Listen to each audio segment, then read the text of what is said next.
What are the top 10 myths in dirt bikes today? You better buckle up, Buttercup, because in mere seconds, we're gonna bust 10 myths so wide open, you're not even gonna know what to do with yourself. I should mention that while I'm not an expert on this list is of my own making and I'm an expert in the subject. Wanted to start with a banger here. You do not need to lube an O-ring chain. The grease is sealed inside that chain and you can't lube it. So what you need to do is make sure that it's clean and make sure that it doesn't rust. I've used WD-40 for an entire year on a chain just to see what will happen, and guess what? Nothing happened. Again, all we're really trying to do is prevent rust. And DID says on their own packaging, what they recommend is gear oil, SAE 80 to 90 weight gear oil, which I happen to have right here in this bottle, and that is a perfect thing to use on your chains. You do not, and I don't even think you should use sticky chain lubes and sticky chain guards, because what those do is attract dirt and crap to your chain. We want to keep that crap out of here. So keep that chain clean using soap and water and a brush to scrub that thing off. Ultimately, the best thing you could use is a gear oil on your chains, such as 80-90 gear oil, and you are good to go, son. My next myth is that moose bibs never fail. There's something wrong with my bike.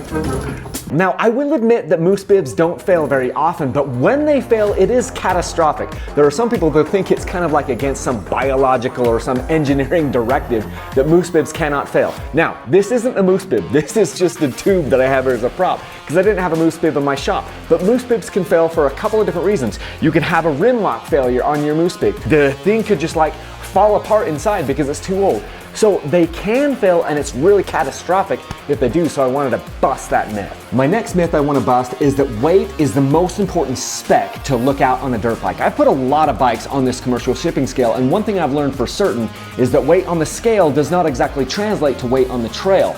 And also, some of the bikes that are a little bit heavier actually have some really good benefits to them as far as how they feel and how stable they are and all this stuff. I want to bust the myth that the lightest bike is always the best bike, because that isn't always the case. And sometimes a bike that is a little heavier on the scale actually feels pretty good and very light and very agile when you're out there on the trail. So don't just go down the spec sheet and say, that's the one I want because it's the lightest bike. One of the best ways you can support Dirt Bike Channel, if you want to do that, is to use the links to Rocky Mountain ATV and Amazon and Motorsport. They're down in the video description, or they're over on my website, dirtbikechannel.com. You can find them there on desktop and mobile. That would really, really help me out. Okay. The next myth I want to tackle is that full wrap handguards are mandatory for hard enduro riding. I'm not going to argue that there are some benefits to having a full wrap handguard. In fact, I've got one bike here that's set up for hard enduro stuff with full wraps. I've got the other bike here that is set up just as much for hard enduro stuff. I didn't put full wrap handguards on this one. There are pros and cons. Some of the best riders that I have ever ridden with are totally opposed to full wrap handguards, and they do fine.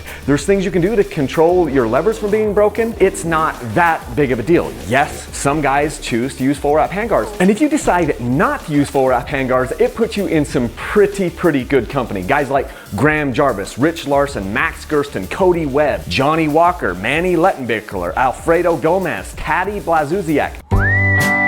All of these guys are doing hard enduro, and none of them are using full wrap handguards. In fact, I can't even remember a time that somebody conquered the Iron Giant, the hardest hard enduro race in the world, and actually had full wrap handguards on their bikes. The next myth I want to bust has to do with oil ratio, specifically mixing oil in our fuel for two strokes. This is called a mixing cup. Duh. See, a lot of people think that the more oil you put in that gas, the better lubrication you're gonna get in the motor, and it's just not quite that simple. See, if you mix your oil at say 32-1, you're making a really thick fuel. If you mix your fuel at like 80-1, you're making a really thin fuel. And so the more fuel that can go through your carburetor into your motor, then the more lubrication you have. And if you've got so much oil in your gas that it makes your gas thick, like if you mixed your oil at say like 32-1, it's a very thick type fuel, and not as much of the gas or the lubricating oil is getting in there. I know it's counterintuitive. I have videos on this or podcasts about this, but I just wanted to bust the myth that more oil is always more lubrication for the motor, because that is not the case. Another myth I wanted to bust is that two strokes don't have low end grunt. Two strokes!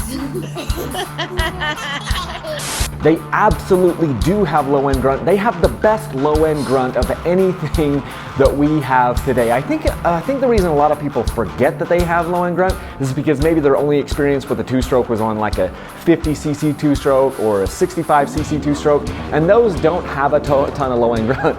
But you get on a 250cc two-stroke, you get on a 300cc two-stroke, they have more usable power and more low-end grunt than any of the other bikes out there. It's just a total myth. Had to include that in here because I still get emails of people today saying like, oh, but will that have any low-end power? The answer is yes. Two-strokes have more grunt than the four-strokes down low. The next myth I want to bust wide open is that aftermarket parts are always better than the OEM parts. Now, I've got a lot of aftermarket parts in this shop, and I do like a lot of aftermarket parts, but let's get one thing clear. Aftermarket is not always better. It's always different, but it's not always better. Anything from headlights to foot pegs to whatever, you name it, there's a trade-off with things, and the manufacturer has made certain decisions based on certain factors, and the aftermarket makes certain decisions based on different factors, typically price or weight or whatever. Don't just think that just because this is an aftermarket item, it's going to be better. Time and time again, I've found that the OEM parts are actually very, very good, and it's difficult to make an aftermarket part that is better in every way than the OEM stuff. So just one of those myths out there that kind of has a lot of traction, and it is totally not true. Aftermarket is not always better. Sometimes they are, but not always. The next myth I want to bust is engine braking. Yes, I'm going to go there. I've done videos about this in the past, but there's so much confusion about like, oh, you have to do this really drawn out procedure to brake that engine in and everything. The truth is most, if not all of the dirt bike motors that you are buying that get installed in your bike have done a dyno test at the factory the very first time it was ever started. That is going to put more pressure on your motor than you probably ever will in the entire lifetime that you have it, and it's the very first time they start that motor. So my thing is just ride it how you're going to ride it. Maybe don't go fifth gear pinned on the first hour, but just ride it how you're going to ride it. This isn't rocket science, and if it was that critical, the race teams would have a big break-in procedure. The manufacturer wouldn't do a dyno run on the bike before they even put it in a frame. All these things. Engine braking, in my opinion, is just a big myth. You can say what you want, but I've had a lot of different bikes and I've never had one blow up because I didn't go through some crazy break-in procedure. I think that one is a big myth. The next myth I want to bust is about suspension. And yes, we went there on engine break-in, so let's just continue with suspension break-in. There's this big myth that it takes like 15-20 hours for your suspension to set in.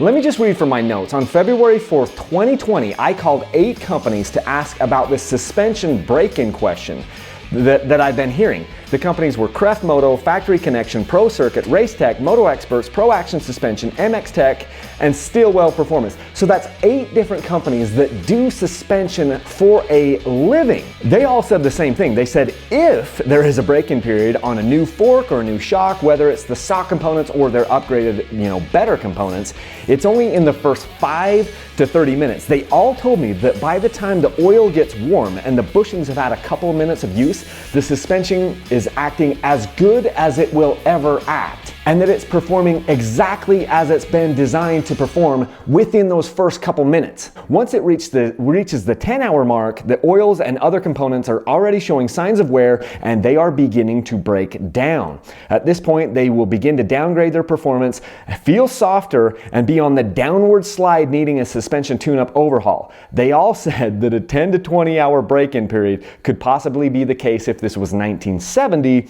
but not with the premium components and oil used on all modern dirt bikes 50 years later. Suspension break-in taking like 10 or 20 hours is a total myth. And now to bust our last myth, and that is that more power is always better. Now I saddled up next to my 125 here because one thing I've learned over and over and over again in my career of dirt biking is it isn't about how much power the bike has, it's about how much skill the rider has. I can't tell you how many times I have been smoked, absolutely decimated by people on smaller bikes than me because they have more skill. Truly, if the answer was always more power, we'd be riding like 1000cc bikes or something like that.